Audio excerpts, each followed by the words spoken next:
আজকে প্রথমেই আমি গণতন্ত্রে এসে শিক্ষকদের সাথে আমাদের এই প্রোগ্রামটি আমরা করেছি।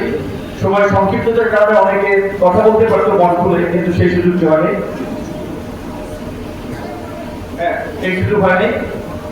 তো যাই হোক, আপনারা ছিলেন, তারপরেও এখানে গণতন্ত্র নির্বাচনের পূর্বে বিএনপির আহ্বায়ক কমিটি হয়েছিল, তারেক রহমান আমাদের নির্বাচনী কর্মকাণ্ডকে এগিয়ে নেওয়ার জন্য দায়িত্ব দিয়েছিলেন। গোলাম মোস্তফা সাহেব তাকে তো চেনেন, ইউনুস সাহেবের পাশে বসা আছে। আলতাফ ভাই সদস্য সচিব, আর গণ অধিকার পরিষদের সেক্রেটারি জাকির ভাই, আহ্বায়ক আমাদের হাফিজ বাদশা, আপনাদের কলিগ ছিল। তো আজকে আমাদের অবশ্যই একটি বিশেষ দিন, আল্লাহর কাছে শুকরিয়া আদায় করার দিন, এবং আপনারা যারা নির্বাচনের সময় আমার জন্য পরিশ্রম করেছেন, আমার জন্য কাজ করেছেন, তাদের প্রতি আমি কৃতজ্ঞতা জানাই। যারা করেন নাই তাদেরকেও ধন্যবাদ। কারণ হচ্ছে যে এখন আমি জনপ্রতিনিধি হিসেবে আমাকে ভোট না দিলেও আমার কাজ করতে হবে সকলের জন্য। তবে আমি এখানে যে শিক্ষকরা আছেন সেজন্য কিছু কথা আপনার সঙ্গে বলতে চাই। প্রথমে যে একজন শিক্ষক একটা প্রজন্মকে গড়ে তোলে।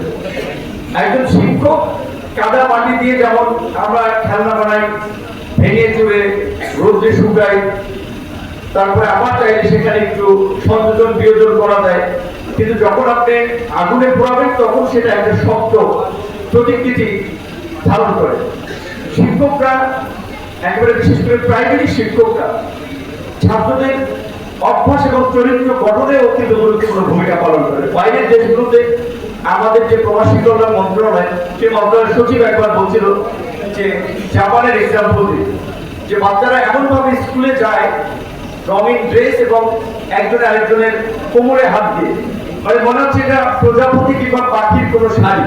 মানে বলছে যে কোনো যাই ঘটুক, বাচ্চাদের ওই সিস্টেমে তারা মানে ছন্দপতন ছড়ায় না, কোমরে একজন একজনকে ধরে সুন্দরভাবে স্কুলে হেঁটে দেয়।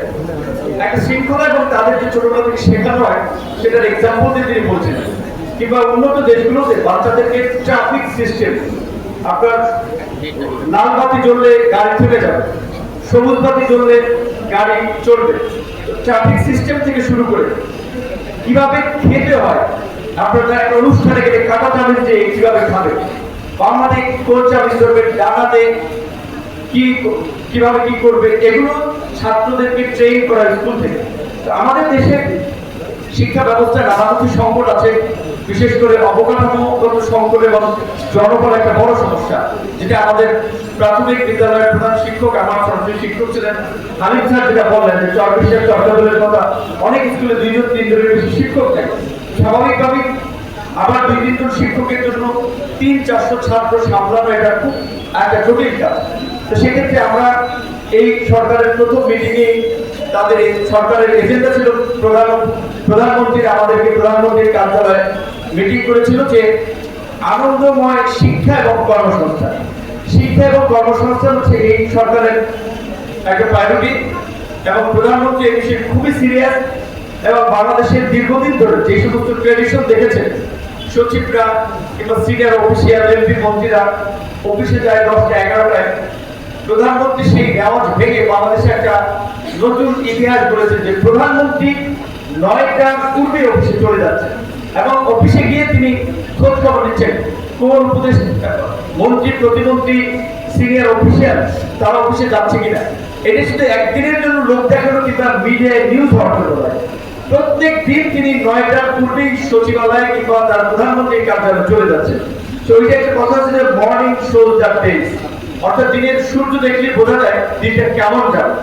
সরকারের শুরুর অ্যাপ্রোচ দেখেই বোঝা যাচ্ছে যে এই সরকারের কর্মকাণ্ড কিরকম হবে।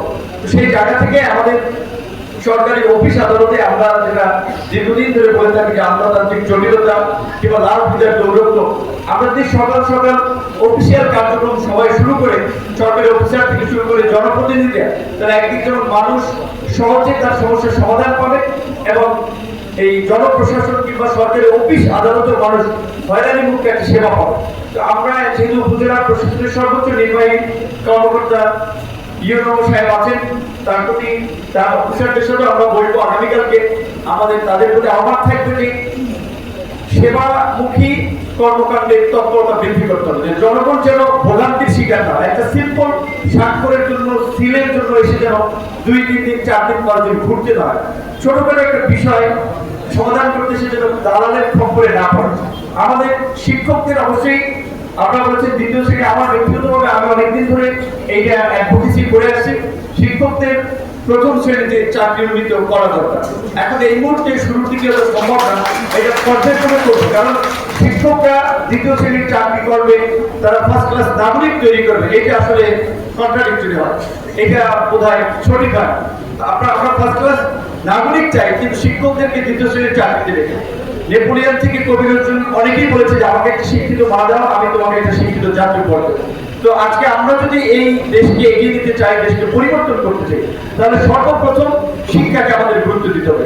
শিক্ষকদের মর্যাদা নিশ্চিত করে, শিক্ষার পরিপূর্ণ সুযোগ নিশ্চিত করেই হচ্ছে আমরা একটা মানসম্মত শিক্ষার মাধ্যমে ভবিষ্যতের জন্য একটা কর্মসংস্থান থেকে শুরু করে একটা উন্নত জাতি হিসেবে নিজেদেরকে গড়ে তুলতে পারবো।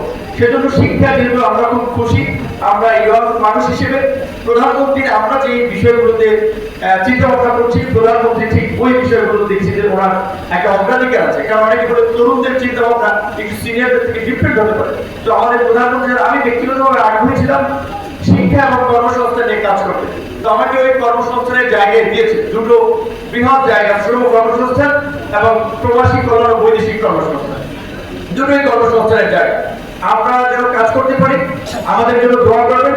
এবং বাংলাদেশের সরকারের প্রতিমন্ত্রী হিসেবে যেমন আমাদের একটা সার্বজনীন দায়িত্ব রয়েছে, নির্বাচনী এলাকা হিসেবে এই গলাচিপা 10 মিনার মানুষের প্রতি আমার যে কমিটমেন্ট ছিল, আমার সাথে যারা ভোটের মাঠে ছিল তাদেরও যে কমিটমেন্ট ছিল, এলাকায় রাজনৈতিক দুর্বৃত্তায়ন বন্ধ করা, এলাকায় মানুষকে চিমটি করে মানুষের উপরে জুলুম করা। এই যে তরমুজের বিভিন্ন জায়গায় ট্রলার নিকট তরমুজ ওঠে, সেখান থেকে আগে বিভিন্ন রাজনৈতিক দলের লোকেরা চাঁদা নিত।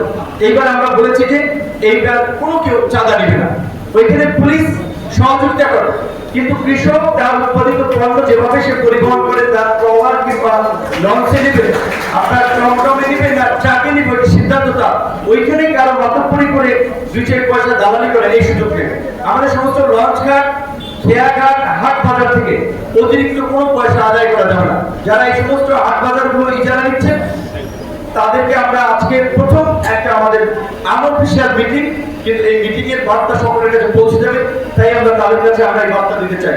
এবং ছোট ছোট হাট কিংবা খেয়াঘাট ইজারা নেওয়ার নামে দেখা যায় এক জায়গায় আপনার 10 লাখ টাকা ইনকাম হয় না, সেটা ইজারা তুলে দিলে তারা 20 লাখ টাকার মতো, যার ফলে ওইগুলো মানুষের উপরে চাপিয়ে দেওয়া হয়। তো আমরা এবার একটা লিমিট বেঁধে দেবো যে এই হাতের ইজারা সর্বোচ্চ 1 লাখ পর্যন্ত হবে, যেন অতিরিক্ত ইজারা নিয়ে মানুষের ঘাড়ে সেটা চাপিয়ে না দিতে পারে। আমাদের এখানে আমরা বারবার বলেছি, নির্বাচনের আগে আমাদের হিন্দু সম্প্রদায়, তাদের সাথে সরকার করে আমাদের মতবিনিময় আছে, তারা যেন নির্বিঘ্নে নিরাপত্তার সাথে এখানে চলাফেরা ব্যবসা বাণিজ্য করতে পারে। উপজেলা প্রশাসন সেটি দেখবে, এবং রাজনৈতিক ভাবে আমরা যারা রাজনৈতিক কর্মী, বিশেষ করে আমি এখানে বিএনপি সমর্থিত প্রার্থী ছিলাম, বিএনপি এবং গণ অধিকার পরিষদের নেতৃত্ব, আপনাদের দায়িত্ব সরকার যে ধরনের একটা নিরাপদ এবং একটা নতুন আপনার রাজনৈতিক দল মতের ঊর্ধ্বে উঠে একটা সম্প্রীতি নতুন বাংলাদেশ গড়ার জন্য যে কাজ করছে, এই গণতন্ত্র 10 মিনিটে আমরা সেই পরিবেশ নিশ্চিত করতে পারি, রাজনৈতিক বিভাজনের ঊর্ধ্বে উঠে যারা আমরা কাজ করতে পারি। আপনারা জেনে খুশি হবেন, যদিও অনেক কথা আমাদের বাইরে বলা নিষেধ আছে, যার যার মিনিস্ট্রি রিলেটেড বক্তব্য সেই মন্ত্রণালয় মন্ত্রী দেবে কিংবা ক্যাবিনেট সেক্রেটারি দেবে। তো তারপরেও কিছু কথা যেটা জনগণের জন্য একেবারে প্রো পিপল চিন্তা ভাবনা, সেই কথাগুলো শেয়ার করা। কিছুদিন আগে ক্যাবিনেটে একটা বিষয় আলোচনা হয়েছিল, সরকারের যে সামাজিক সেবা বা সুরক্ষার যে প্রোগ্রামগুলো, তার মধ্যে ঈদ এবং কোরবানির সময় বিজিএর যে সুবিধাগুলো আপনারা জানেন, 10 কেজি করে চাল দেওয়া, সেই তালিকা আপনার নাম বিভিন্ন ভাবে গত সরকার থেকে শুরু করে সেটা যাচাই বাছাই পরে অর্ধেকে সম্ভবত নেমে এসেছে, অনেকখানি কমে গিয়েছে। এটা প্রধানমন্ত্রী শুনে তিনি বলেছেন, আমরা নতুন সরকার দায়িত্ব নিয়েছি, মানুষ যদি আগের চেয়ে কম পায় তাহলে তো আমাদেরকে বলতে যে আমরা এসে কমাই দিলাম, এটা হবে না, যেটা আছে সেটা থাকবে, পারলে বাড়াই দেয়। এবং সম্ভবত চালের এই বরাদ্দ 10 কেজি থেকে পরে রেখেছে, সেই কমিটিতে কারা থাকবে, ক্যাবিনেট থেকে একটা নির্দেশনা বোধহয় উপজেলা নির্বাহী অফিসারদের কাছে এসেছে। কিন্তু আপনাদের কাছে এই জন্য শেয়ার করছি, আপনারা যদি সরকারের দৃষ্টিভঙ্গিটা বুঝতে পারেন, সেখানে ইউনো পদাধিকার বলে থাকবে, আপনার ইউনিয়ন পরিষদের চেয়ারম্যান, কিন্তু যেখানে চেয়ারম্যানের প্যানেল চেয়ারম্যান দুজন থাকবে আর দুজন গণ্যমান্য ব্যক্তি, তার মধ্যে একজন নারী এবং আরেকজন পুরুষ থাকবে, গণ্যমান্য ব্যক্তি। এইখানে বলে নাই আমাদের দলের লোক দিয়ে দেয়। তো চিন্তা করেন যে সরকার একেবারেই একটা জনমুখী পলিসি এবং তার বাস্তবায়নে যে কাজ করছে সেটা আমরা ভিতর থেকে দেখতে পাচ্ছি। আমরা বিশ্বাস করি যে আমাদের মাননীয় প্রধানমন্ত্রী তারেক রহমান যদি এইভাবে চলতে পারে এবং আমরা দল মত নির্বিশেষে সবাই মিলে যদি তাকে সহযোগিতা করতে পারি, বেশি সময় লাগবে না। আগামী 5 বছরের মধ্যে বাংলাদেশকে তিনি অনন্য উচ্চতায় নিয়ে যেতে পারবেন। 5 বছরের মধ্যে আমাদের রাজনৈতিক বিরোধী পক্ষ আছে, বিরোধী মত পথ থাকবে, কিন্তু আমি সকলকে অনুরোধ করব, বিশেষ করে আমরা social media, main stream media শুরু থেকে আমরা অকারণে কিছু বিতর্ক দেখি, বক্তব্য দেখি, বিরোধিতা দেখি। আমরা দীর্ঘদিন যারা আমরা আন্দোলন সংগ্রাম করেছি, আন্দোলনের মধ্যে দিয়েই তো আমরা এই জায়গাতে এসেছি। স্লোগান দিয়ে সবসময় দিয়েছি তো রক্ত আরো দেবো না, আর কত রক্ত দেবে দেশের মানুষ, আর রক্ত দেওয়া লাগবে না, আর এই রক্ত দেওয়ার স্লোগান আমরা রাজপথে দিতে চাই না। আমরা নতুন কিছু করতে চাই, আমরা সবাই মিলে বাংলাদেশ করতে চাই। সেই কারণে প্রধানমন্ত্রী স্লোগান দিয়ে সবার আগে বাংলাদেশ।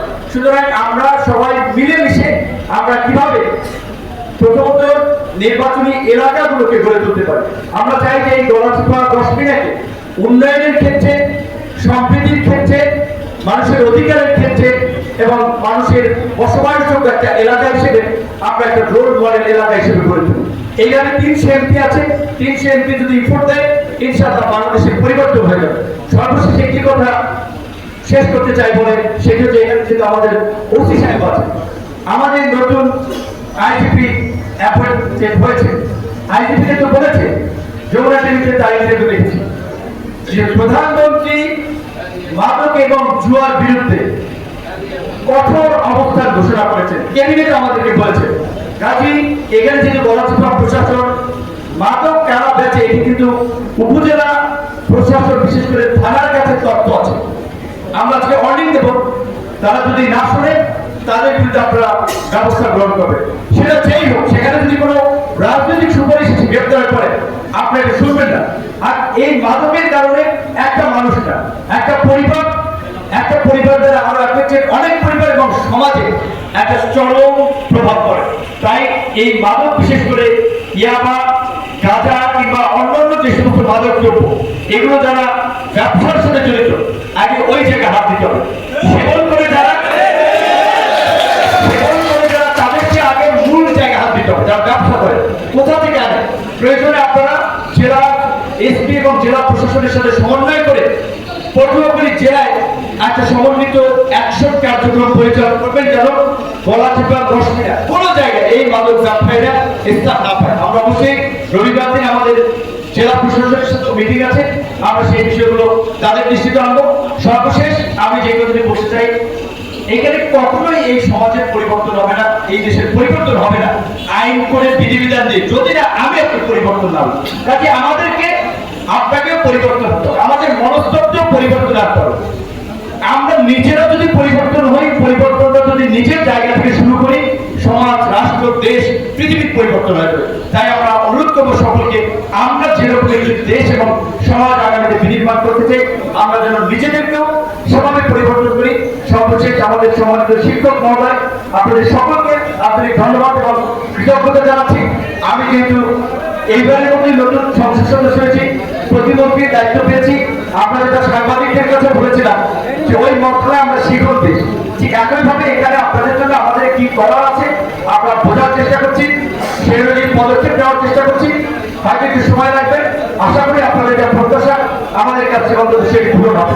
যেহেতু এখানে ইফতারির ব্যবস্থা হয়েছে কিনা আমি জানি না, কিন্তু আমরা ধর্মমত নির্বিশেষে সকলকে নিয়েই উপজেলা পরিষদের মাঠে মতো একটা ইফতারির আয়োজন করেছিলাম। এখানে হয়েছে ওখানে।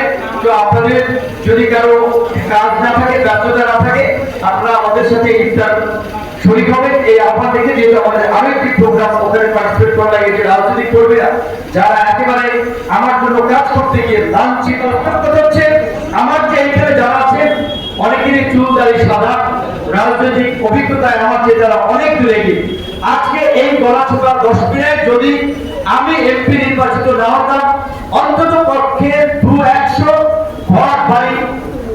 ছুড়ে আগুন দিয়ে নষ্ট করতে হবে। আমি যদি এখানে এমপি হতাম, অন্তত এই গণাধিকার 200 লোক এতদিন হসপিটালে থাকতো। কিন্তু আমি এমপি হওয়ার পরে কারো বাসা বাড়িতে একটা ঢিল পড়ে নাই, কারো গায়ে একটা টোকা লাগে নাই, কারো নির্বাচনের পূর্বে আমরা যেটা বলেছিলাম, আমি নিজে একজন মজলুম মানুষ, আমি মজলুমদের পক্ষ নিয়ে কাজ করতে চাই, আমি একটা সাধারণ পরিবার থেকে উঠে এসেছি, আমি সাধারণ মানুষের জন্য কাজ করতে চাই। নির্বাচন এবং রাজনীতিতে মতের বিরোধিতা আছে, থাকবে, এটা স্বাভাবিক, কিন্তু সেটাকে আমরা এক্সট্রিম লেভেলে যেন না পৌঁছে সেজন্য আমি নির্বাচনের পক্ষে প্রতিনিয়ত বিএনপি এবং গণঅধিকার পরিষদের নেতা কর্মীদের নির্দেশনা দিয়েছি। তারা সেই অনুযায়ী এলাকার মানুষের পাশে দাঁড়িয়েছে, পরিস্থিতিকে শান্ত রেখেছে, সেজন্য তাদেরকে ধন্যবাদ। আশা করি আগামী দিনেও এই পরিবেশ বজায় থাকবে ইনশাআল্লাহ।